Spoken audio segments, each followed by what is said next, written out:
गट्टू चिंकी आणि cricket tournament. भारतामध्ये क्रिकेटची वेगळीच क्रेज आहे आणि जेव्हा भारत प्रीमियर लीग सुरू होतं तर असं वाटतं की संपूर्ण देशामध्ये 2 महिने क्रिकेट फेस्टिवल सुरू आहे. अरे, स्पिनरला ही ओव्हर का दिली? आता बघ 6 लागेल. बाबांनी एवढं बोलताच मॅच मध्ये एक जबरदस्त सिक्सर लागतो. गट्टू आणि चिंकी चकित होऊन बाबांकडे बघतात. अरे वा बाबा, जसं तुम्ही म्हणालात अगदी तसं झालं. मुलांनो, क्रिकेट स्किल सोबतच प्लॅनिंग आणि स्ट्रॅटेजीचा सुद्धा खेळ आहे. जर तुमची स्ट्रॅटेजी चुकली तर तुम्ही जिंकलेली मॅचही हरू शकता. मला तर ना हा VPL टुर्नामेंट खूप एक्साइटिंग वाटतो. चिंकी, आपणही आपल्या कॉलनीमध्ये एक छोटं VPL टुर्नामेंट ऑर्गनाईज करायचं. वाव, हे तर खूपच एक्साइटिंग कल्पना आहे. दुसऱ्या दिवशी कॉलनीच्या पार्कमध्ये गट्टू आणि चिंकीने सगळ्या मित्रांसोबत सोसायटी प्रीमियर लीग म्हणजेच SPL ची आयडिया शेअर केली. ही तर खूप जबरदस्त आयडिया आहे गट्टू. सगळ्यात आधी आपण 4 कॅप्टन्स निवडूया आणि मग ते 4 कॅप्टन आपापली टीम निवडतील. आणि चिंकी असेल चीफ ऑर्गनायझर. आणि पाहता पाहता मुलांनी आपापल्या 4 कॅप्टन डिसाइड केले. तर आपल्या SPL च्या टीम्स आहेत गट्टू ग्लॅडिएटर्स, मॉन्टी मार्फिक्स, हरी हरिकेन्स आणि बंटी बाउन्सर्स. बिंगो सुद्धा एक्साइटमेंट मध्ये इकडे तिकडे धावत होता, जसा तोही या गेमचा हिस्सा बनू इच्छित होता. असं वाटतंय की बिंगोलाही खेळायचंय. मग बिंगोला मी माझ्या टीम मध्ये घेतो. बिंगो भला कसं काय खेळू शकेल? तो बॅटिंग बॉलिंग कुठे करू शकतो? तो खूप छान बॉल पकडतो. तो आमचा फिल्डर असेल. विचार कर, जर तू बिंगोला खेळायला घेतलंस तर तुझ्या टीम मध्ये फक्त 10च प्लेयर्स असतील, 11 नाही. मॉन्टीने असं बोलून गट्टूसाठी एक मोठी समस्या निर्माण केली. पण गट्टूने कुठल्याही प्रकारे न अडखळता म्हटलं, मला मंजूर आहे. बिंगो जोरदार भुंकून आपला आनंद व्यक्त करतो आणि बघता बघता SPL चा दिवस आला. पूर्ण पार्क दर्शकांनी भरून गेला होता. चिंकी आणि पिंकी फक्त ऑर्गनायझरच नव्हत्या, तर मॅचच्या कॉमेंटेटर पण होत्या. म्हणजे SPL मध्ये तुमच्या सगळ्यांचं स्वागत आहे. आम्हाला पूर्ण खात्री आहे की आपल्या कॉलनीच्या क्रिकेट प्लेयर्स मध्ये तुम्हाला कोहली, गिल, बुमरा आणि हार्दिक पांड्या सारख्या टॅलेंटची झलक मिळेल. सेक्रेटरी काका ह्या मॅचचे रेफरी आहेत आणि टॉस साठी त्यांच्या सोबत पिचवर आहेत मार्विक्सचे कॅप्टन मॉन्टी आणि हरिकेन्सचे कॅप्टन हरी. मॅच सुरू झाली आणि हरिकेन्सचे बॅट्समन चांगले जोरदार शॉट्स मारत होते. पण मार्विक्सच्या कडून राहुलने अचानक हॅट्रिक विकेट्स घेऊन हरिकेन्सला मोठा झटका दिला. राहुलच्या हॅट्रिक विकेट्समुळे हरिकेन्सची बाजू एकदम कमजोर झाली आहे आणि त्यांनी मॉन्टी मार्विक्सला टार्गेट दिलंय 10 ओव्हर्समध्ये 82 रनचं. ह्या झटक्यामुळे मॉन्टीने पूर्ण केलं आहे आपलं अर्धशतक फक्त 21 बॉल्स मध्ये आणि मार्विक्सने 82 रनांचं लक्ष्य पूर्ण केलं आहे फक्त 7 ओव्हर्स मध्ये. हरिकेन्सला हरवून मार्विक्सने आपली फायनल मध्ये जागा निश्चित केली आहे. आता SPL ची मॅच होईल गट्टू ग्लॅडिएटर्स आणि बंटी बाउन्सर्स मध्ये.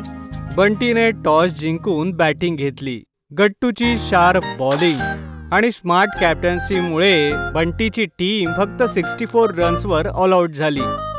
पण बॉलिंग करत असताना गट्टूच्या पायाला थोडी जखम झाली होती, त्यामुळे तो स्वतः ओपनिंग करायला आला नाही.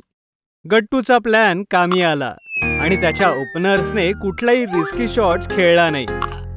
फक्त सिंगल आणि डबल रन्स धावून घेऊन त्यांनी टार्गेट अचीव केलं, एकही विकेट न जाऊ देता.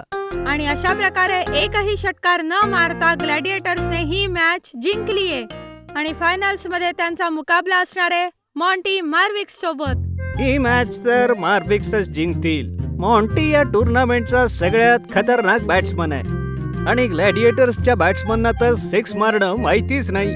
पण ग्लॅडिएटर्सचे कॅप्टन गट्टूचं डोकं खूप चालतं, त्यामुळे मॅच जिंकणार आहे ग्लॅडिएटर्स.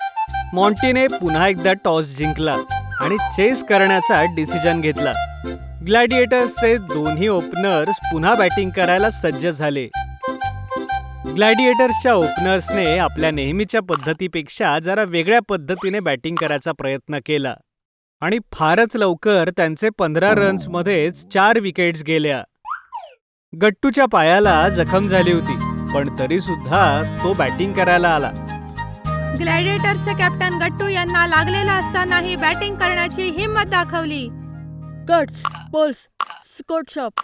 गट्टू मैदानाच्या प्रत्येक कोपऱ्यात षटकार लगावतोय. गट्टूने कॅप्टन इनिंग्स खेळली आणि 10 ओव्हर्समध्ये टीमचा स्कोअर 96 वर पोहोचवला. आता मॅव्रिक्सची बॅटिंग होती आणि ट्रॉफी जिंकण्यासाठी टार्गेट होतं 98 रन्सचं.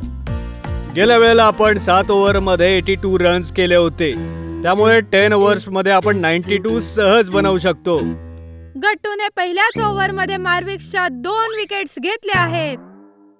मॉन्टीच्या बॅटिंगवर ह्या प्रेशरचा परिणाम होऊ शकेल. पण विकेट जाऊन सुद्धा मॉन्टीचे सिक्सर चालूच होते आणि 9 ओव्हर्समध्ये मार्विक्स 91 वरती पोहोचले. मॉन्टीच्या खतरनाक बॅटिंगमुळे शेवटच्या ओव्हरमध्ये आता फक्त 7 रनची गरज आहे. गट्टूने डोळे बंद केले आणि त्याला बाबांचं ते बोलणं आठवलं की क्रिकेट फक्त स्किलचा नाही तर प्लॅनिंग आणि स्ट्रॅटेजीचा गेम आहे. गट्टूने नोटीस केलं की मॉन्टीने सगळे सिक्सर लेग साईडला मारले होते. आता त्याने लास्ट ओव्हरचे सगळेच बॉल्स ऑफ स्टंपच्या बाहेर फेकायला सुरुवात केली आणि 5 फिल्डर्स ऑफलाच उभे केले. गट्टूची ब्रिलियंट स्ट्रॅटेजी आता काम करतीये, कारण मॉन्टी आता बाउंड्री मारू शकत नाहीये आणि सिंगल घेऊन स्ट्राइक पासून दूर जाऊ शकत नाहीये. 3 डॉट बॉल्सच्या नंतर आता 3 बॉल्समध्ये 7 रन्सची आवश्यकता होती.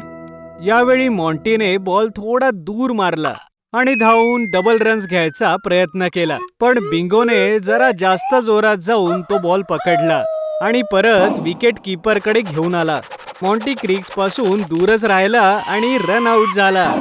बिंगोच्या शानदार फिल्डिंगमुळे मॉन्टी झालेला आहे रन आउट आणि आता 2 बॉलमध्ये 6 रनची गरज आहे.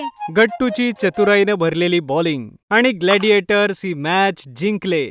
सोसायटी प्रीमियर लीगचे पहिले चॅम्पियन्स बनले. कॉंग्रॅच्युलेशन्स गट्टू, SPL ट्रॉफी जिंकण्याच्या खूप खूप शुभेच्छा. खरा चॅम्पियन प्लेअर तर बिंगो आहे, ज्याच्या फिल्डिंगमुळे आम्ही फायनल मॅच जिंकलो. जर तुम्हाला आमचे व्हिडिओ आवडत असतील तर लाईक करा, कमेंट करा आणि सबस्क्राईब करा.